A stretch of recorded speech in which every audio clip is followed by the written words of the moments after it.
views expressed on this program are those of the hosts, guests, and callers, and are not necessarily those of this station, its management, or other advertisers. You're listening to Transformation Talk Radio.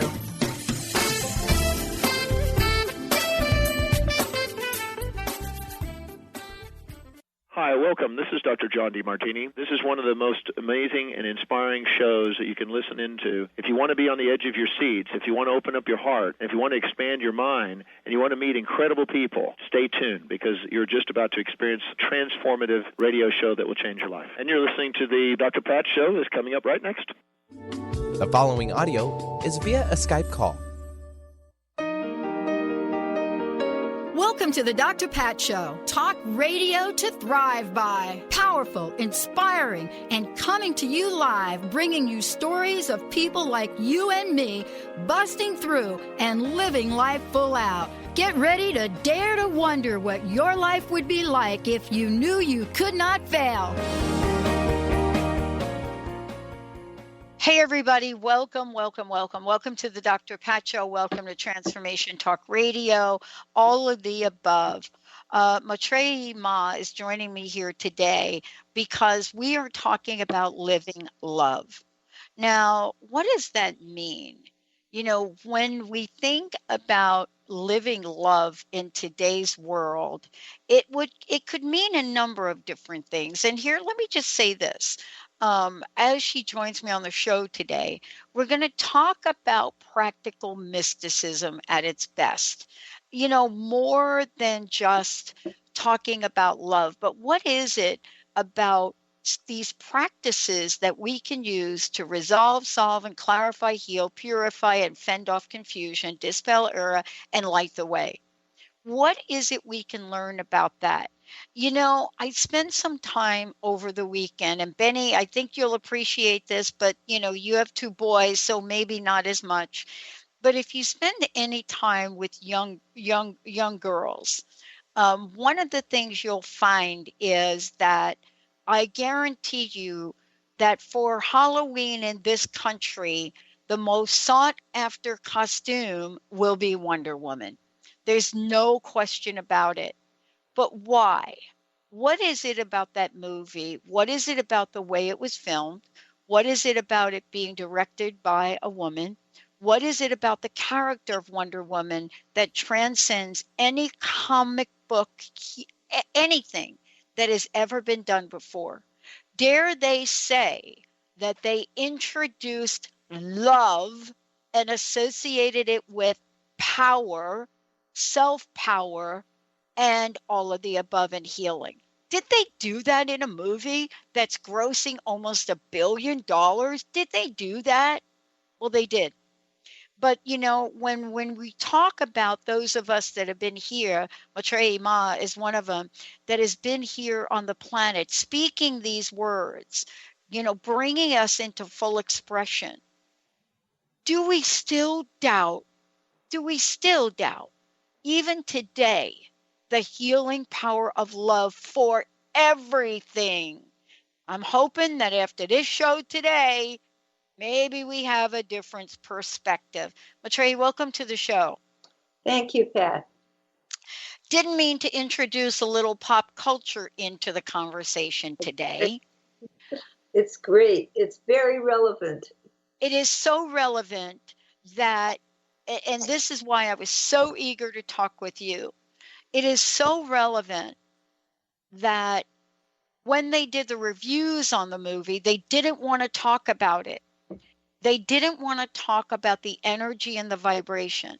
They didn't want to talk about the fact that here is this female character bringing love to the table. But here's the thing. She's Wonder Woman. You've written a book to help us, everyday people, do the same thing, haven't you? That's right. It's about bringing our essence, our divine love into focus in our daily lives and being able to move into a place where we are in deep connection to our larger self, our divine self. And that perhaps is the kind of power you're talking about in Wonder Woman. It is. And anybody that's seen Wonder Woman knows that. There was a point in time in the movie where she realized, really, she realized that doubt of her own ability, and that her belief that there's good in mankind, womankind, people, that good exists. And, the punchline is it comes through love. And I wanted to ask you this question. In your own journey in writing this book, Living Love, what is it that you had to come face with in order to step forward and write the book that's called Living Love? Well, Pat, I think that, like a lot of people, especially women, the challenge is getting over self-doubt, getting over shyness, getting over all of the things which hold us back and limit us in our self-expression. There are two parts. One is connecting deep within to source and finding that source of love, which is unconditional, finding that true strength and power, which comes from spirit. It doesn't come from anything outside you. And then the other is being willing to express that in the world.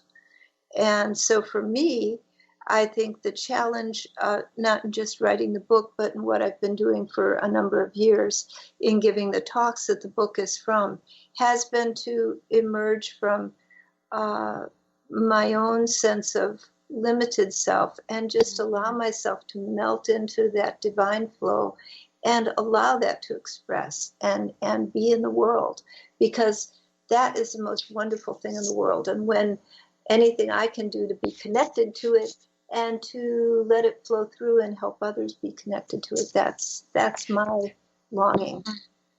I want to get back to something that, maybe our listeners know about, maybe they don't.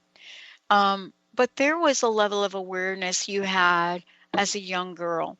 And I too had that level of awareness. Now, for me, I didn't have a sense of how it would manifest. But, for you, you had a sense. You had a sense of what this connection might be like, could be like. What was it about that childhood, your childhood, that has enabled you to study, to understand the masters, to be able to bring mysticism to a practical level? Because we really do need to find a way to bring, the mystical, to everyday life. I agree with that totally. And that's why this book is here. About my childhood, I don't think it was anything about something that happened outside of myself in my childhood. Mm-hmm. It was more about, like you were explaining about your own childhood, that interconnection. And I think that a lot of kids experience that actually in one way or another. That connection we have to the divine self, that inner mystical connection, I think it comes in different ways to different people, manifests differently. But I've talked to a lot of people who've had those kinds of experiences as children. And I think that children are open to that. If allowed to do that. And I grew up, one thing that might have been a variable is I grew up with a lot of nature and animals around me. Mm-hmm. We had a little farm, and I spent my early childhood wandering a lot in nature and being with animals. And I felt a deep connection to nature and to living beings in all forms, not just people. And that might have been something that helped me to connect to spirit within. And then it's just a divine grace, I think, that we something happens, some moment, and that touch comes.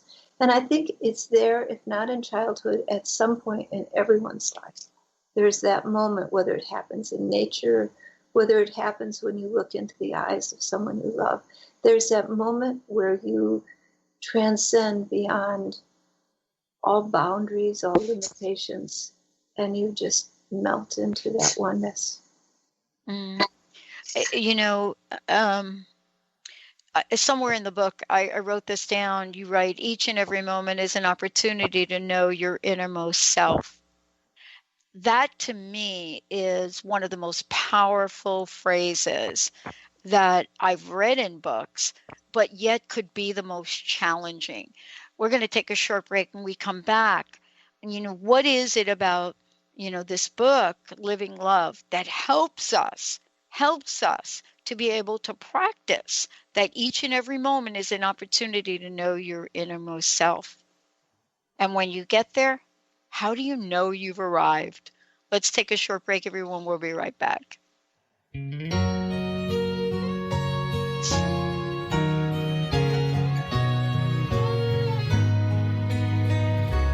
When I see you in the morning, that old sleep still in your eyes, I remember. Did you know that all of the shows on the Transformation Radio Network are available as podcasts to stream or download? Really? Check us out. Go to transformationradio.fm. We have business shows, spiritual shows, energy healing shows, and pretty much everything in between. Something for everyone, guaranteed to inspire, educate, and transform. We are transforming the world, one listener at a time. Be you plus live your purpose equals joy. That's the motto of Unstuck Joy with Vicki Todd. Vicki believes you were born with gifts that are meant to make the world brighter. Each show will feature an art visioning journal prompt to help you create your way to soul clarity. If you're ready to get unstuck and create more joy, this show is for you. Tune in every month on Transformation Talk Radio. For more information, visit VickiWorldArt.com. Be you plus live your purpose equals joy. That's the motto of Unstuck Joy with Vicki Todd. Vicki believes you were born with gifts that are meant to make the world brighter. Each show will feature an art visioning journal prompt to help you create your way to soul clarity. If you're ready to get unstuck and create more joy, this show is for you. Tune in every month on Transformation Talk Radio. For more information, visit VickiWorldArt.com. Discover the healing medicine from the giant monkey tree frog Cambo. Cambo practitioner Ginny Rutherford and professional psychic Todd Rolson have come together for lively discussions of alternative healing medicines from the Amazon. Ginny and Todd bring you Cambo Talk Radio. Tune in each Monday at 1 p.m. Pacific to hear from guests all over the world with real life stories and the medicinal benefits of Cambo. For more information, visit cambokiss.com. Curious about the meaning of life? Do you want to deepen your spiritual practice? The School for Esoteric Studies offers online training to spiritual seekers from all paths of life and individual coaching. Our courses synthesize Eastern and Western spiritual traditions based on meditation, study, and service applied to everyday life. The school also organizes group meditations each year to benefit humanity. Whether you're just beginning to reflect on the spiritual side of your life or are a more experienced spiritual seeker, the school warmly welcomes you to join our group. To learn more about our courses and services, please visit esotericstudies.net. That's esotericstudies.net.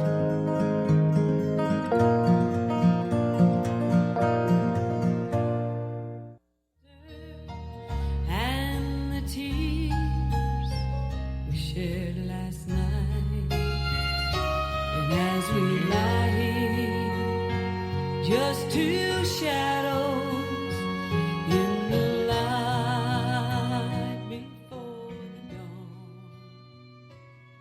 Oh, Benny, play it just a teeny bit more if you could. I've ever known is loving you. And I have never. Thank you. Thank you, Benny. For those of you, Benny knows this, that we actually did a show with Juice Newton. I was able to get her on for an interview at the time where we were celebrating that, but she was doing some charity work as well. And we talked about her journey, but we talked about that song, and who wrote that song, and longtime songwriter that had worked with her for 30 years. He had just passed away. And if you listen to the words of that song, the sweetest thing I've ever known is loving you. They are just called to what this show is talking about today. And for those of you out there, if you're just tuning in, Living Love is the book. Maitreyi, before we go forward, Maitreyi Ma joining me here today, the author of the book, I want to make sure that people have ways to A, find out more about you, and then also how can they get a copy of the book, all of the above. Can you take a moment to do that? Sure. Well, the easiest way to find out a little bit more about me is to go to my website, which is www.yogama.info, and you can find me there. And then the other way to find out more is you can get the book through Amazon. You can also get the book at local bookstores. And if they don't have it, you can definitely order it. They can order it through Ingram Sparks. And so it's readily available in a variety of sources. And on my website, there's a little bit of bio, and people can learn more at the website as well. So awesome. And, so listen, before the break, what I was saying, I was commenting about one of the passages in the book. Each and every moment is an opportunity to know your innermost self. And yet it sounds so easy to do, right? And yet it could be so challenging. And I wanted to talk with you about this because I think what I'm learning about my own life is that the essence of my life right now is about this. But I really long to be able to really know that I live in the present moment of every breath I take, and truly live in the present moment of that, not in the present moment of what I'm afraid about is going to happen a month from now, a year from now, 1 hour from now. And I would love for you to talk about how important this is and what we can do to truly stay in each and every moment as an opportunity to learn about our innermost self. the point you're making is a really good one, Pat. But what does it mean to be in the moment? It's a sort of a very popular statement in a lot of spiritual traditions to live in each moment. But what does that really mean when you think about it? Our minds go in a lot of different directions. And as long as we're living in our mind, we move in all kinds of ways of reacting to past experiences, worrying about the future, like you were saying. Mm-hmm. But when we settle in to ourself, that self is larger than our mind. It's larger than our ideas, our beliefs. And so settling into the self and being able to know that innermost self in this moment, here and now, requires connecting inwardly. Connecting, and that connection never happens in the future or it happened in the past. It's a connection in this moment. It's a present connection of consciousness, of your awareness, that part of you that is aware that you're you and is aware of everything you're experiencing, that part of you that is essence, that part has an opportunity in every moment to be awake to its own nature. You have an opportunity to be awake to your own nature, and to feel that flow of love and grace and consciousness, beingness, that connected wholeness and interwovenness of life that is in every moment, constantly, always. And when we connect beyond our thoughts, beyond our senses, but we connect with that consciousness, that self-aware intelligence that knows who we are. And we begin to allow ourselves to be self-aware.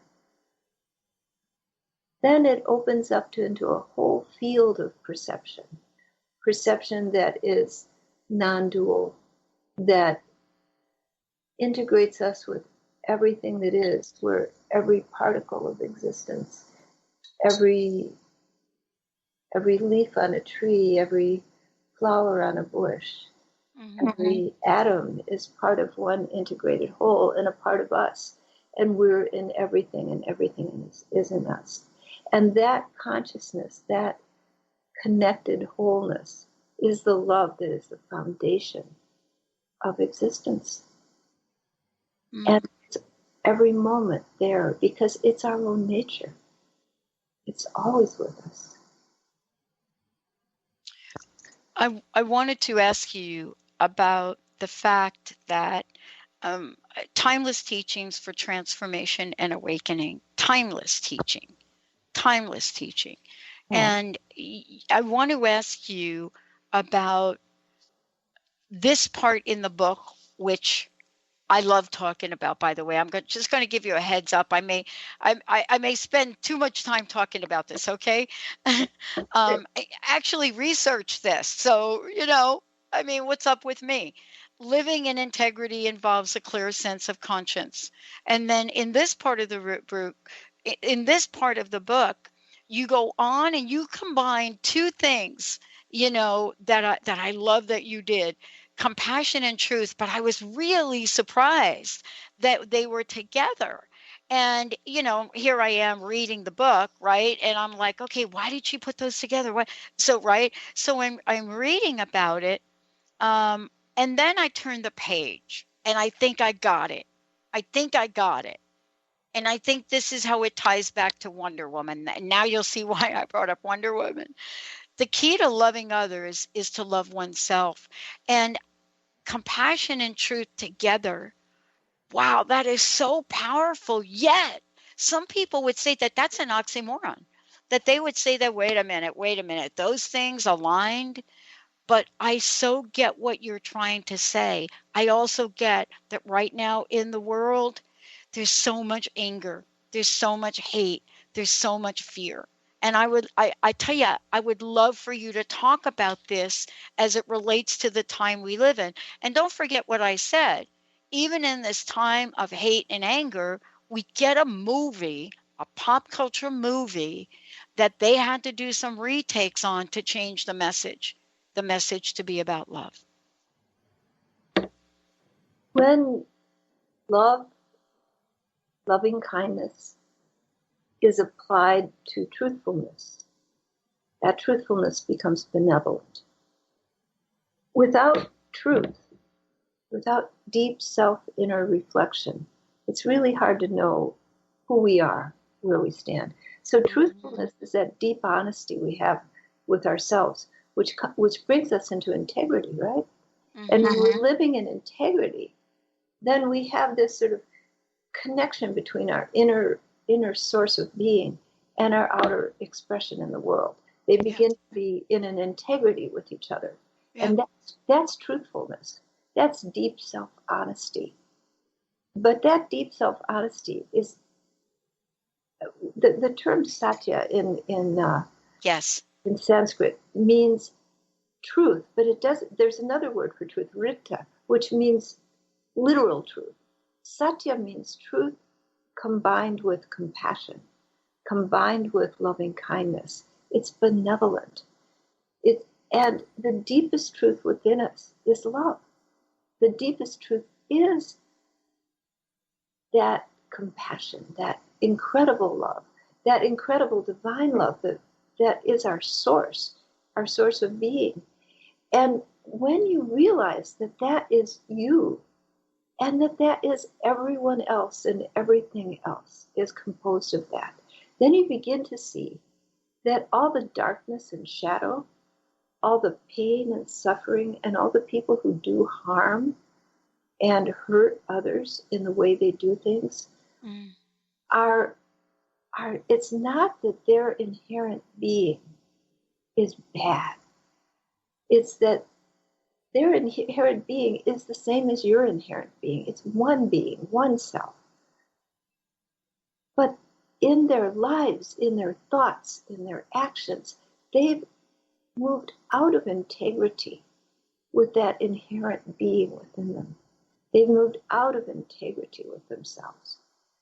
And they've moved into shadows of fear and anger and protectionism of various sorts of the ego. And those fears breed harsh and cruel actions towards others. And all of that evolves from the lack of that integrity. That integrity, that truthfulness, that honesty is a deep connectedness to self.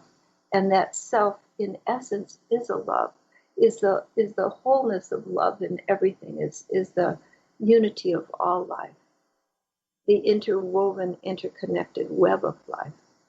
And so when moving out of integrity with that, there's a moving out of loving kindness and out of compassion. When moving into integrity, there's a connection to deep source within. And that connection to deep source moves you to that absolute love, that absolute truth, that absolute wholeness of being. Mm-hmm. And out of that comes compassion. Mm-hmm. So they can't be separated, really. They can't separate. Well, we're going to take a short break, but I want to talk with you about this as I'm reading the book, and also, first of all, honor the work that you're doing in the world, right? Because one of the things that I love about this is you're one of these folks that's actually out there being and out there doing.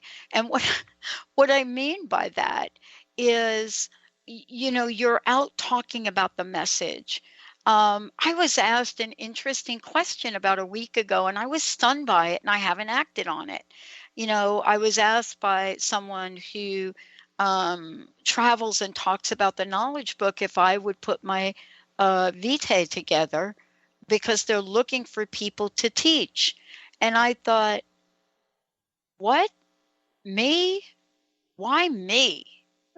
Let's take a short break. Because part of the dilemma, I think, is this here too in the book. Self-study begins with studying the knowledge realized and recorded by others. Why in Wonder Woman did she read Sanskrit? Why was it written in that? Why in this movie? Well, I think if we take what is being suggested and we reflect upon the nature of the soul, and we look at what external practice does to us, for us, with us, about us, truly, I think we could live in the present moment of every breath we take. But I'm not sure. So let's hear what Maitreya has to say when we come back. We'll be right back.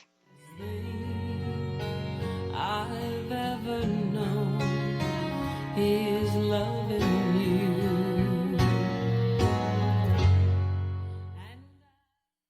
Are you looking for the perfect setting for your next workshop or retreat? At Spirit Fire Meditative Retreat Center, cultivating consciousness is what we do best. Our guests count on us to create an atmosphere that supports serenity and well-being.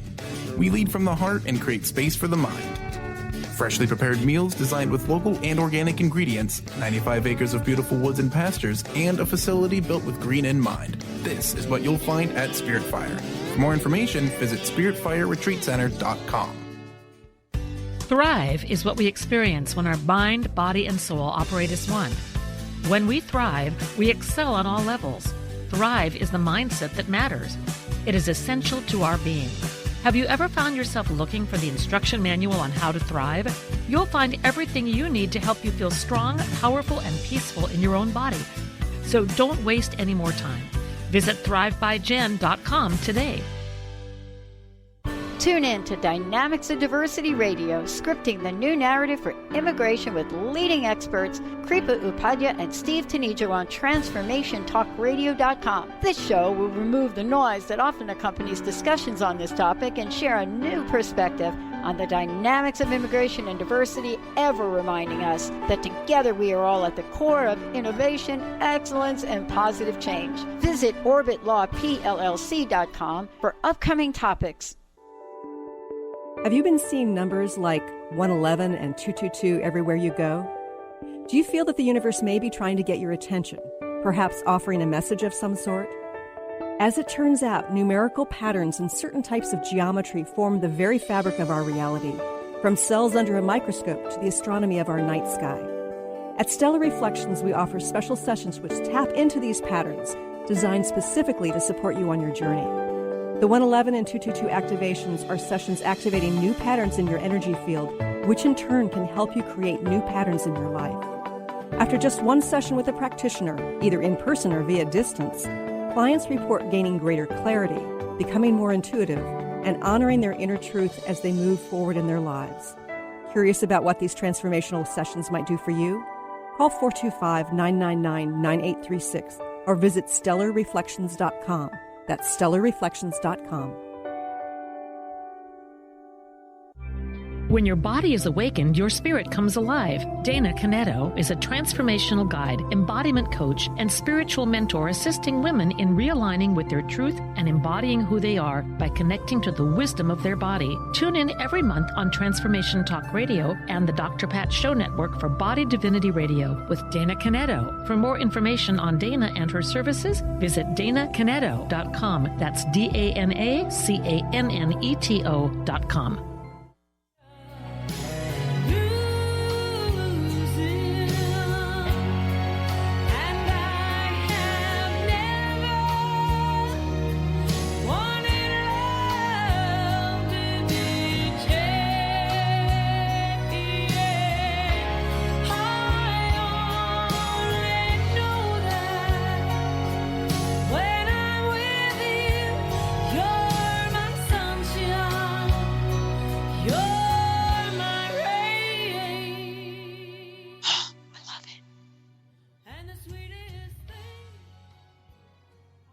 Oh, Benny, that's such a great song, man. I cannot hardly listen to that song without crying.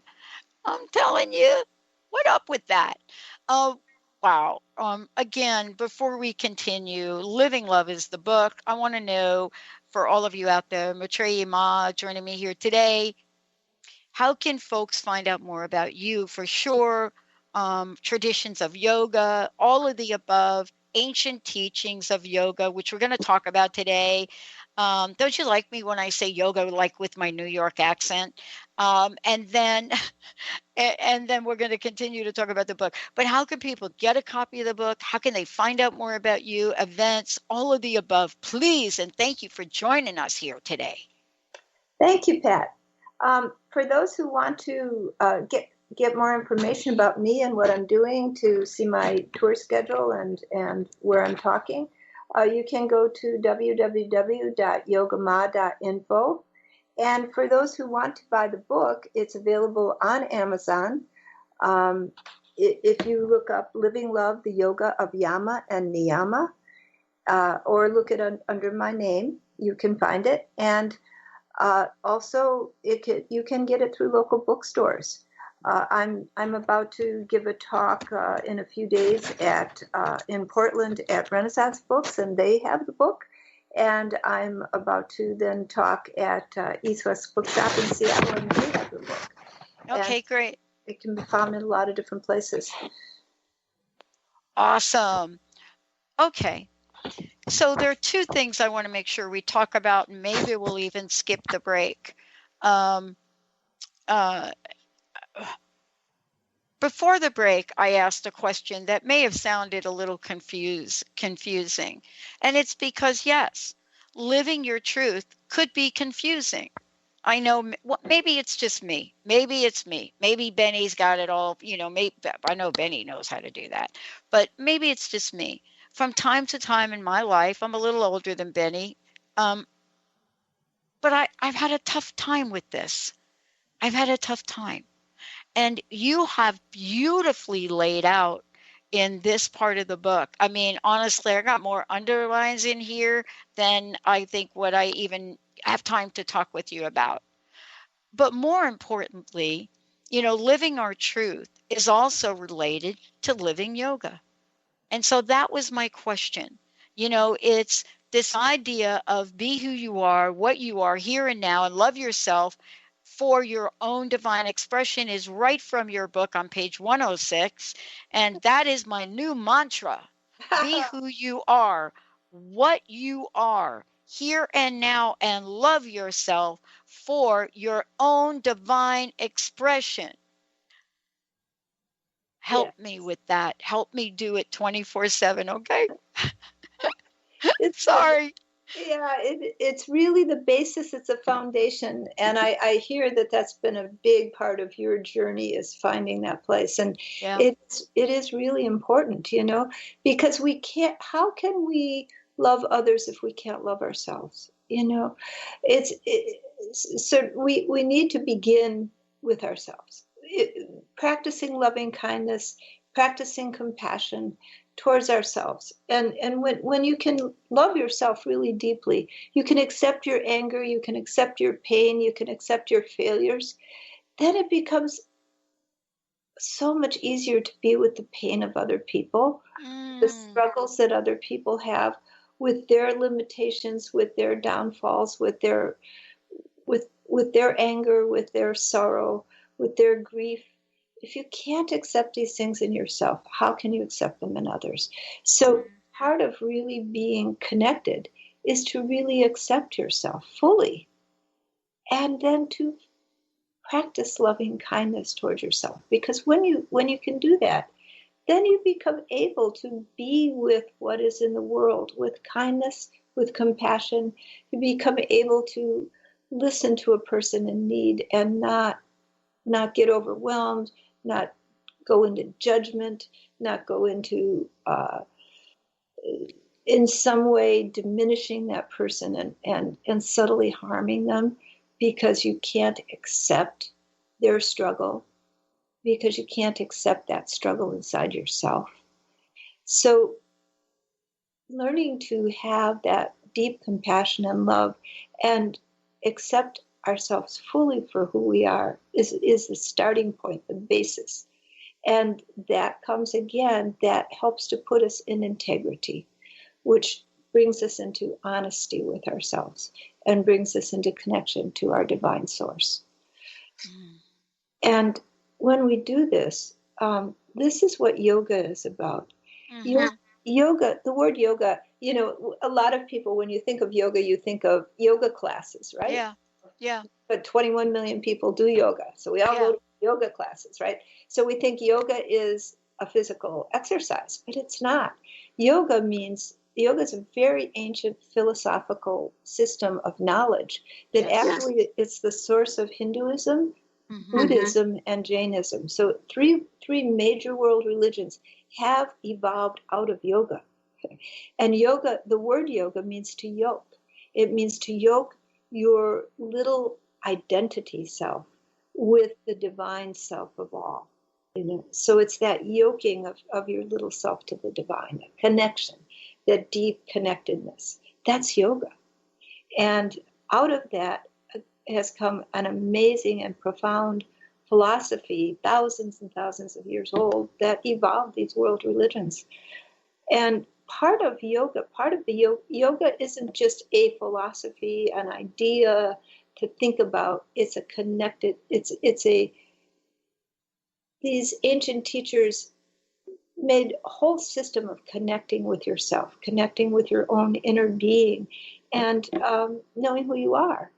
And so the deeper yogic practices involve working with the body, and that's where you get the yoga postures and the yoga classes, right? Called asanas, and working with the mind, working with your breath, so that you have an opportunity to balance mind and body, and working with meditation, so that you go into the stillness to connect with your deep inner sense of source. But in all of that, there's also how we live in the world, who we are in the world, and how we relate to ourselves and others.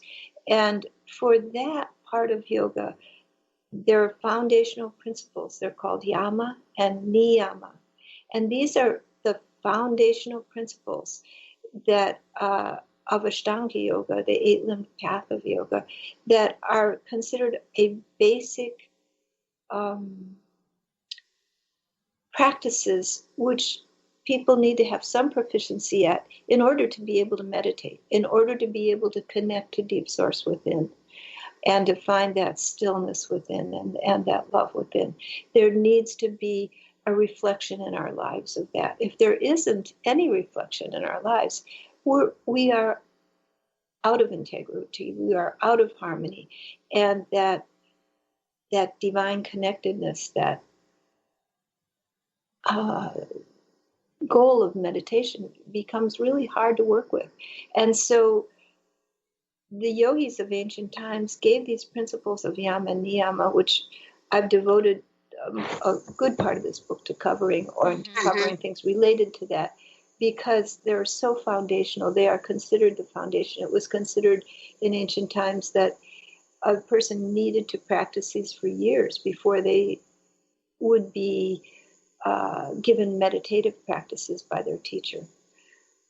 So how we are in the world, how we relate to ourselves, how we relate to others, how we live our lives, how we are or are not in integrity, these are the things that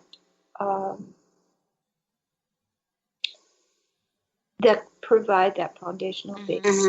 And knowing ourselves deeply isn't something that we can just do by taking a course or studying. It's something we have to do from our own deep inner inquiry. And that's a part of it. Learning to be benevolent and kind in our actions, learning to bring our love into the world, bring our hearts into the world, open, Joseph Campbell says, follow your bliss, right? And that's a very brief way of saying it. When we follow the kinds of actions in the world that allow us to express our divine nature and be all that we can be, that's where the true power comes. You've been talking a lot about Wonder Woman, which is kind of great, because it really brings how do we empower ourselves? How do we be who we are? And if we follow our bliss, if we follow the truth within, if we follow the path to integrity, to living a life which is deep in compassion, deep in love, and deep in truth, and deep in self-contentment and harmony with ourselves, then we begin to open up to the way that divine wants to flow through us in our individual uniqueness into the world, so that we can become the Wonder Woman of our own lives. Oh, exactly. I mean, and let's talk about this. I think it's okay for us to skip the break, because you don't leave something I believe is very important, not only from my own personal life experiences, but I know I'm not alone. And by the way, Wonder Woman had to face the same thing. And you talking about facing the shadow. Facing the shadow. Many people may or may not know what that means. And by the way, Benny, I totally forgot to do this. So I would love to give a copy of the book away, Living Love. Give us a shout, 1-800-930-2819. 1-800-930-2819. The reason I think it's important for us to talk about this a bit is because it's called a shadow for a reason. So what is a shadow, right? I mean, you walk out into the sunset, and there you are, there's you, and depending upon where you stand, there's your shadow. You park your car, and maybe it's 100 degrees like it was almost here. You want to find what? Shade. So I think that the way you've written about the shadow in the book is important, and I would hate to go through the show and not have a chat about it. Can you tell us about about why facing the shadow is part of living love, right? Because you're not saying, oh, there is no shadow. But there are some philosophies that say that, right? You're saying face it. I love this question. What war is fought that both sides do not have grievous losses? Well, please talk about the shadow and why it is a part of living love. It's a really important part. There is no one who doesn't have a shadow. All of us have, you stand in the sun, there's a shadow. And when we stand in the light, there's the shadow of the things inside of us which we struggle with, which we don't really want to look at, which we'd rather pretend don't exist, maybe. And then what happens? We're running from those things. And when we run, we extrovert. I just want to get involved in this, get involved in that. Maybe we become workaholics. Mm-hmm. Maybe we become pleasure seekers. Maybe we become fanatics about this or about that. Or maybe we just do a lot of watching television and being a couch potato. But whatever it is, we're blocking out what we don't want to look at, right? We just get way too involved in whatever sensory experience so we don't have to be with the pain inside.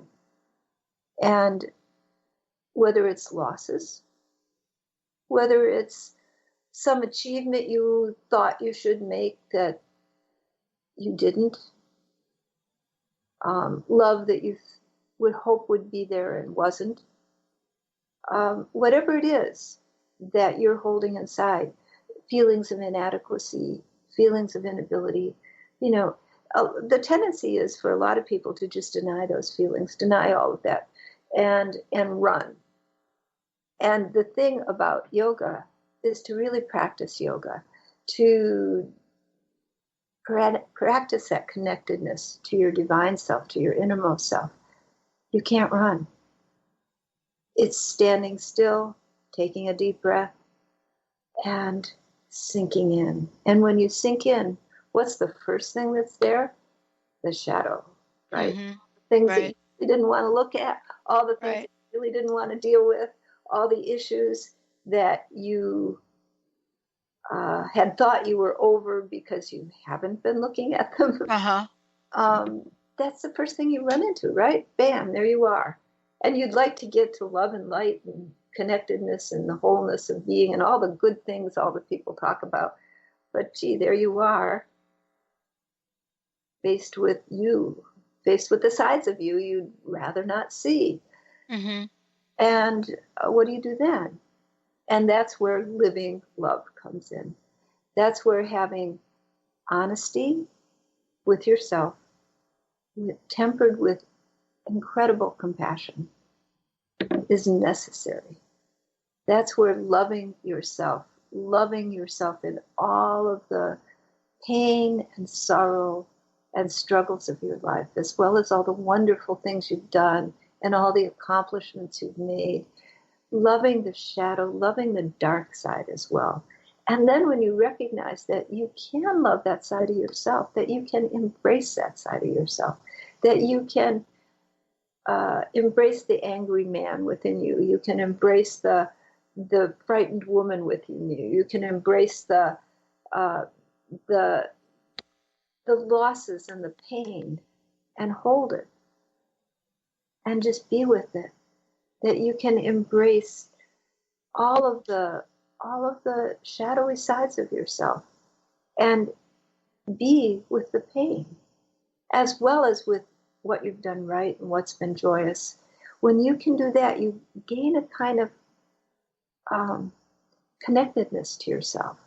And that connectedness gives you an opening to one of these foundational principles that are in this book.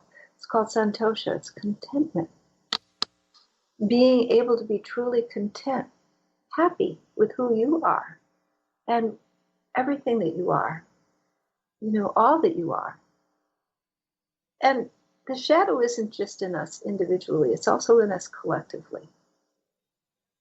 And working with the shadow is a big part of spiritual life. You can't deny it. You can't go around it. You can't repress it. It's just going to come back and haunt you. Yeah, no, yeah. And, you cover something in the book too, which I want to make sure we talk about. There are many, many forms of healing that we hear about. But the thing that I want to really call attention to right now, because I know, we're going to be finished here before we know it, is healing the mind. And, we don't often think about healing the mind. We think about healing the soul. We think about healing the heart, but we don't really think about healing the mind.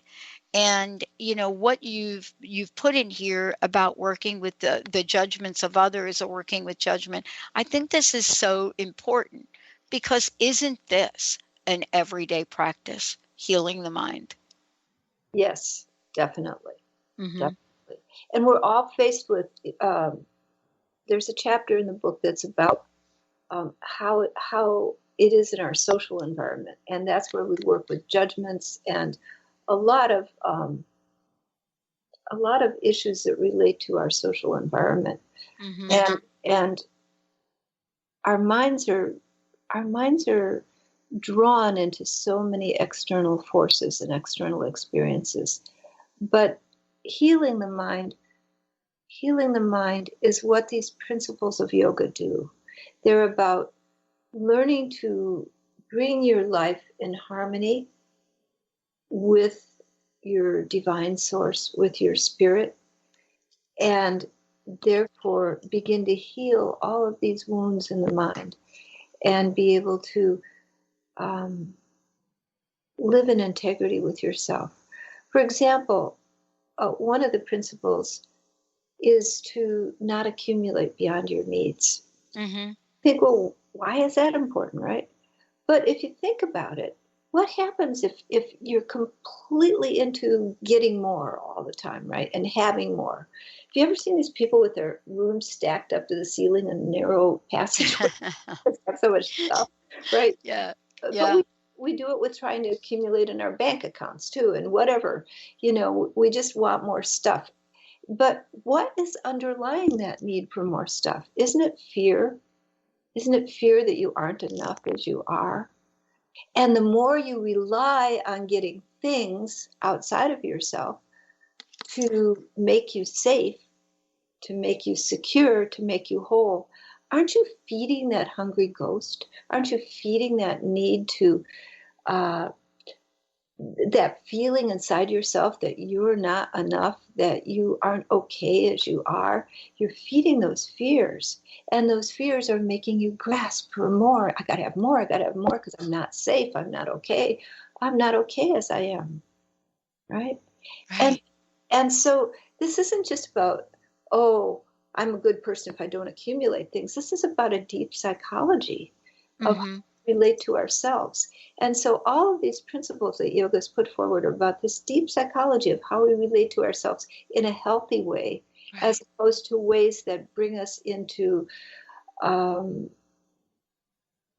increase our fear, increase our self-doubt, increase our anger, increase our dissonance. Right.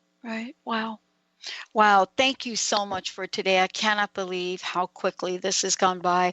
Again, please let folks know how they can find out more about you. Well, they can go to my website at www.yogama.info. And they can also find the Living Love book on Amazon, Living Love, the Yoga of Yama and Niyama, or they can find it in local bookstores or order it through local bookstores if it's not there. I love it. Okay, everyone. Thank you all so much for tuning us in and turning us on. And also, we've got another hour coming up on Transformation Talk Radio with Silver Geyer Radio and Dr. Bree Gibbs. We'll see you next time.